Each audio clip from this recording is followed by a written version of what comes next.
ഓം നമ ശിവായ. ജ്യോതിഷ ചന്ദ്രികയിലേക്ക് എല്ലാവർക്കും ഹൃദ്യമായ സ്വാഗതം. ഇന്നത്തെ അധ്യായത്തിലൂടെ പറയുന്നത് എന്തെന്നാൽ, നമ്മൾ ഒരു ക്ഷേത്രത്തിൽ പ്രവേശിക്കുന്നതും ക്ഷേത്ര ആചാര മുറകളെക്കുറിച്ചുമാണ്.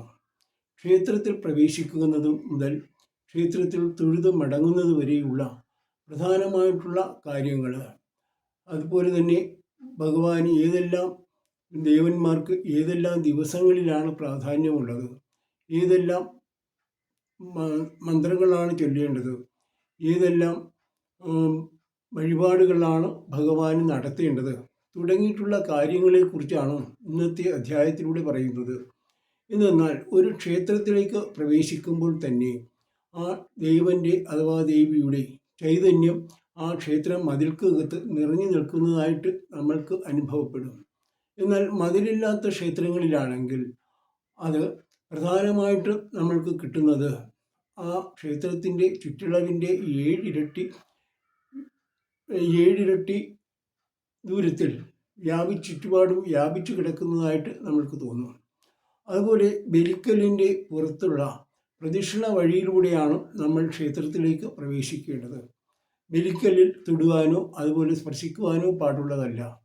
അങ്ങനെ നമ്മൾ ക്ഷേത്രത്തിലേക്ക് തിരുമുറ്റത്ത് എത്തിക്കഴിഞ്ഞാൽ ഭഗവാനെ വന്ദിക്കുകയാണ് ചെയ്യേണ്ടത്.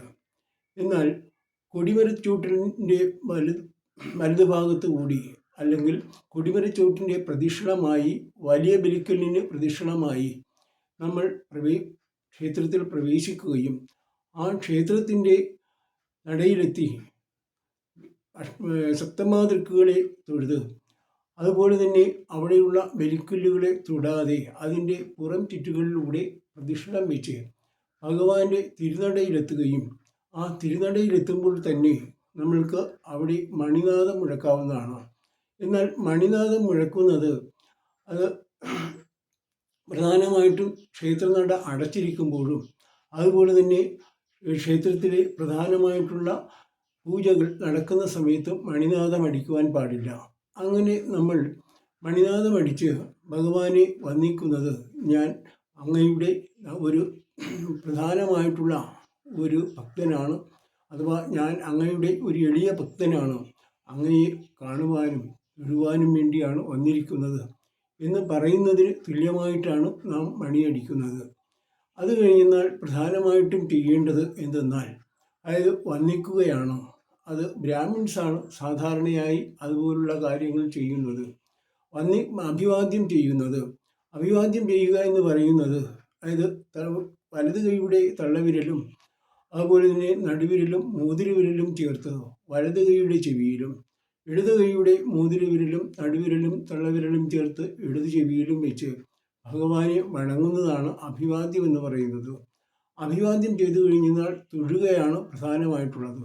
ആ തൊഴുന്നത് എങ്ങനെയെല്ലാമാണ്, അതായത് ഇരു കൈകളും കൂപ്പി, അതുപോലെ തന്നെ താമരമുട്ടിൻ്റെ ആകൃതിയിലാക്കി അത് കൈത്തലം താഴെ മെല്ലെ സ്പർശിച്ചുകൊണ്ട് ഒരു താമരമുട്ടിൻ്റെ ആകൃതിയിലാണ് കൈ വെച്ചുകൊണ്ടാണ് ഭഗവാനെ തൊഴേണ്ടത്.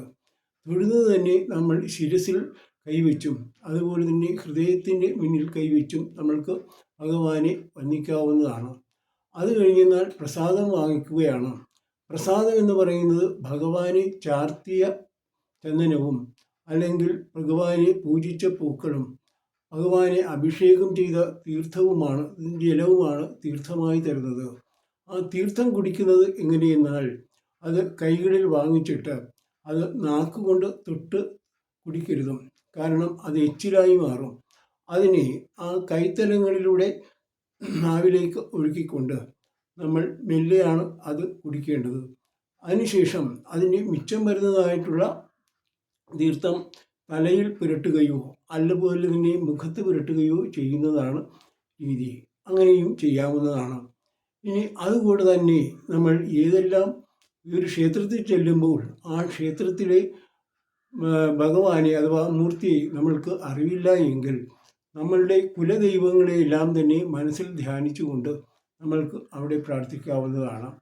കൂടാതെ കൊണ്ട് തന്നെ ആ ക്ഷേത്രത്തിലെ ഏതെല്ലാം പൂക്കൾ കൊണ്ടാണ് വഴിപാട് നടത്തേണ്ടത്.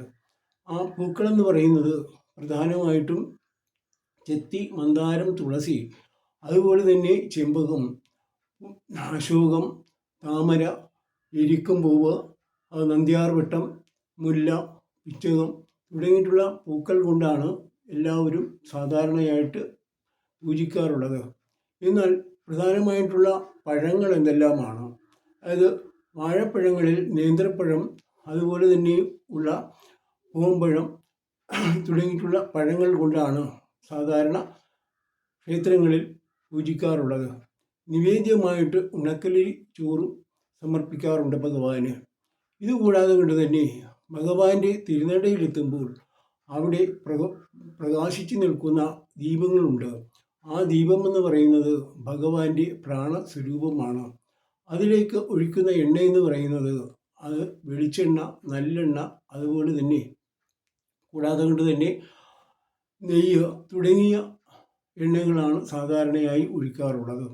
ഇനി കൂടാതെ എന്തെല്ലാം പ്രാർത്ഥനകളാണ് ഓരോ ഭഗവാനെയും നമ്മൾ അനുഷ്ഠിക്കേണ്ടത് എന്നാണ് പറയുന്നത്. അതായത് ശിവന് പ്രധാനമായിട്ടും ഉള്ള ദിവസങ്ങളെന്ന് പറയുന്നത് പ്രദോഷമാണ് ഏറ്റവും പ്രധാനമായിട്ടുള്ളത്. ശിവരാത്രി അതുപോലെ തന്നെ പ്രധാനമാണ്. കറുത്ത പക്ഷത്തിലെ അഷ്ടമി ഭഗവാന് പ്രധാനപ്പെട്ടതാണ്. തിരുവാതിര നാള് പ്രധാനപ്പെട്ടതാണ്. അതുപോലെ തന്നെ ധാര, ശംഖാഭിഷേകം, കൂടാതെ പുറകുവിളക്ക് തുടങ്ങിയ വഴിപാടുകളും ഭഗവാന് മുഖ്യമായിട്ടുള്ളതാണ്. എന്നാൽ ഇതുകൂടാതെ കൊണ്ട് തന്നെ ഇനി നമ്മൾക്ക് വിഷ്ണുവിന് ഏതെല്ലാമാണ് വഴിപാടുകൾ? വിഷ്ണുവിന് പ്രധാനമായിട്ടുള്ള വഴിപാടുകളെന്ന് പറയുന്നത്, വിഷ്ണുവിന് ഏറ്റവും പ്രധാനമായിട്ടുള്ള ദിവസമെന്ന് പറയുന്നത് അതുപോലെ തന്നെ അഷ്ടമി രോഹിണിയും തിരുവോണവുമാണ്. അത് എന്നാൽ ആ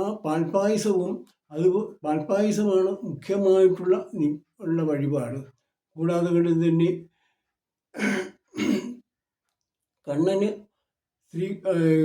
കണ്ണന് നമ്മൾ അർപ്പിക്കുന്നത് തൃക്കൈ വെണ്ണയാണ്. ഇത്രയുമാണ് വിഷ്ണുവിന് പ്രധാനമായിട്ടുള്ളത്. എന്നാൽ ഇനി ഗണപതിയെ പറയുമ്പോൾ നമ്മൾ ശ്രദ്ധിക്കേണ്ട ഒരു കാര്യം, ഗണപതിയെ വന്ദിക്കേണ്ടത് എങ്ങനെയാണ്? ഇടതുകാലിൻ്റെ പെരുവിരൽ അമർത്തിക്കൊണ്ട് വലതുകാൽ മുന്നിൽ വെച്ചുകൊണ്ട്, അതുപോലെ തന്നെ വലത് കൈയിലെ മോതിരവിരലും അതുപോലെ തന്നെ നടുവിരലും ഇടത് കൈയിലെ ചെവിയിലും സ്പർശിക്കുക. അതുപോലെ തന്നെ ഇടത് കൈയിലെ മോതിരവിരലും നടുവിരലും ചേർത്ത് വലത് ചെവിയിലും സ്പർശിക്കുക. അങ്ങനെയാണ് ഏത്തമിടേണ്ടത്. ആ ഏത്തമിടുന്നത് 3, 5, 7, 9, 12, അതുപോലെ തന്നെ 24 തുടങ്ങിയിട്ടുള്ള അതിൽ നമ്മൾക്ക് അങ്ങനെ ചെയ്യാവുന്നതാണ്.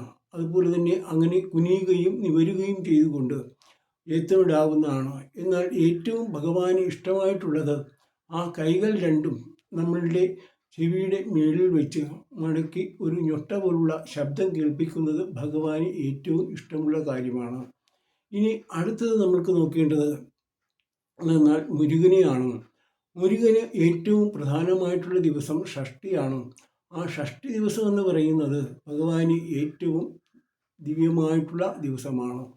അത് മകരമാസത്തിലും അതുപോലെ തന്നെ തുലാമാസത്തിലെയും ഷഷ്ഠി ഏറ്റവും പ്രധാനപ്പെട്ട ഷഷ്ഠിയാണ്. ഭഗവാന് മുഖ്യമായിട്ടുള്ള വഴിപാടുകളെന്ന് പറയുന്നത് പാലഭിഷേകവും പഞ്ചാമൃത അഭിഷേകവുമാണ്. ഇനി ദുർഗാഭഗവതിയാണ്.